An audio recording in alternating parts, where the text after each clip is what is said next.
Alright guys, and welcome to another video. Today, I want to have a little bit of a discussion of some of the big questions that I'm personally thinking about for when it comes to classic Wrath of the Lich King. Now, it's become very clear that Blizzard are not afraid of making changes anymore, so I think it's important to think about, what kind of changes Wrath Classic would get. When you look at the lifetime of Wrath of the Lich King, there was actually a lot of changes over the course of those 18 months, and it'd be interesting to see whether these changes will be implemented at the launch or implemented later.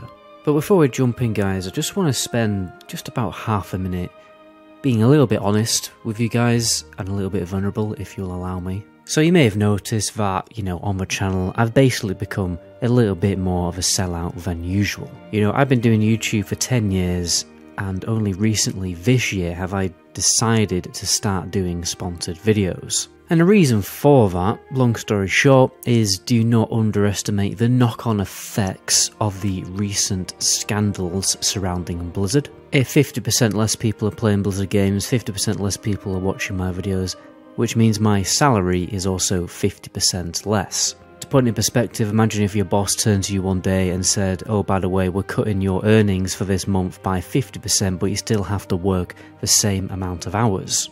And that is the risk that you have to take as a YouTuber, but don't get me wrong, I'm definitely not looking for sympathy in any shape or form, just looking for a little bit of understanding as to why there's going to be a sponsor video here and there. End of the day, you can just skip the advert. Previously I wouldn't care about this too much because I used to live at university or I used to live with my dad, but now, I've got my own place and everything and I've got to make ends meet. But anyway, enough moaning, let's talk about some classic Wrath of the Lich King. So many people may have forgot this, but the Dungeon Finder was actually added in the final patch of the Wrath of the Lich King, well, final content patch anyway. So the big question I have there is, will the Dungeon Finder be implemented at launch, or will it come later in 3.3? Now, private servers, they normally have Dungeon Finder at launch, because, it's one of the biggest things that people like about Wrath of the Lich King. The problem with that, obviously, is it will totally kill the open world. The second that Wrath of the Lich King launches, that's it. Bye-bye open world. No one will be in the... Well, people will be in the open world, but there'll be considerably less people in the open world doing elite quests and everything like that.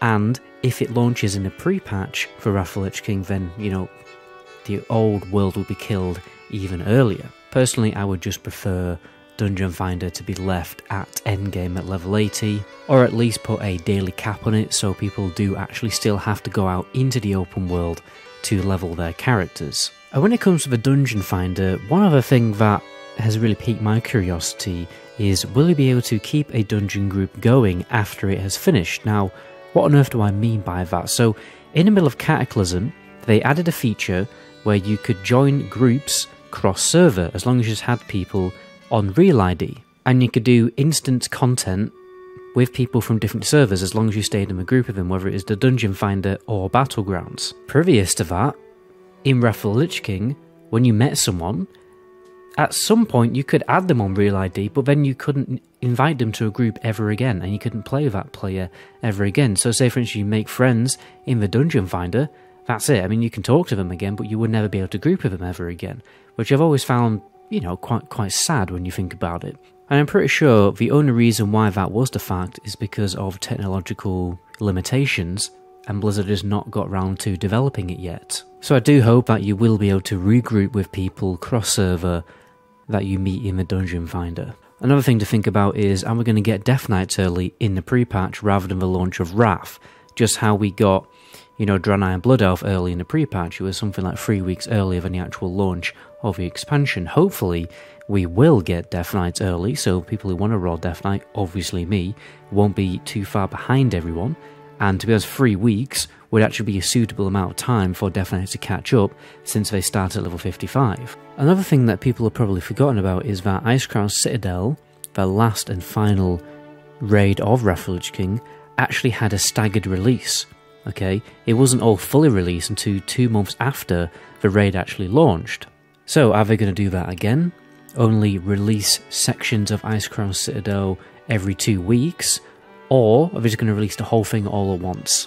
Also, back during these days, you weren't able to actually even unlock heroic mode before you've defeated the last boss on normal mode. So maybe that will be implemented, maybe it won't. Also, will Jill Spec be there available at launch? This was actually added in the Order patch, so are we going to get that also in the Order content patch, or is that going to launch in the pre-patch? The same goes for Isle of Conquest actually. This is the BG that was added in Wrath, but it wasn't added until like in the middle of Wrath, so are we going to get that at launch, or is that also going to come later? Another thing while we're talking about BGs is a later patch introduced a proper viable way of gaining experience from Battlegrounds. You know, gaining XP from flag caps and stuff like that, and then gaining XP from winning a battleground. That was added much later in Wrath of the Lich King's lifetime. Or will that be available at launch? You know, who knows? Another question to ask is, are they going to release pre-Nerf Raids? Although, I don't know, to be honest, I think they probably will. I mean, they did it with TBC, so it doesn't really make much sense to me that they wouldn't do that. However, they may take a little leaf out of the Season of Mastery's book and decide to add mechanics or restore mechanics that were originally, you know, taken away. Or perhaps add heroic modes to the older raids, who knows. That would be pretty cool if they actually did add heroic modes to Naxxramas and Onyxia's Lair and Ulduar on top of Ulduar hard modes. That would be pretty cool. While on the topic of Season of Mastery, are they really set on the idea that our Season of Mastery characters will just transfer to Classic Era realms? Or will they give us the option to copy those characters for a fee onto the live, you know, TBC / Wrath of the Lich King servers for the Wrath of the Lich King launch? I mean, hopefully they'll just let us take our SOM characters and put them onto the Wrath of the Lich King servers, because at the moment it feels like, you know, it's almost, well, it doesn't feel like a waste of time playing Season of Mastery, but it's also kind of like sad to think how these characters are just going to get stuck on a dead Classic Era realm. And obviously, you know, this also brings up the question of, will there be a level 68 boost? And let's be honest, there probably will.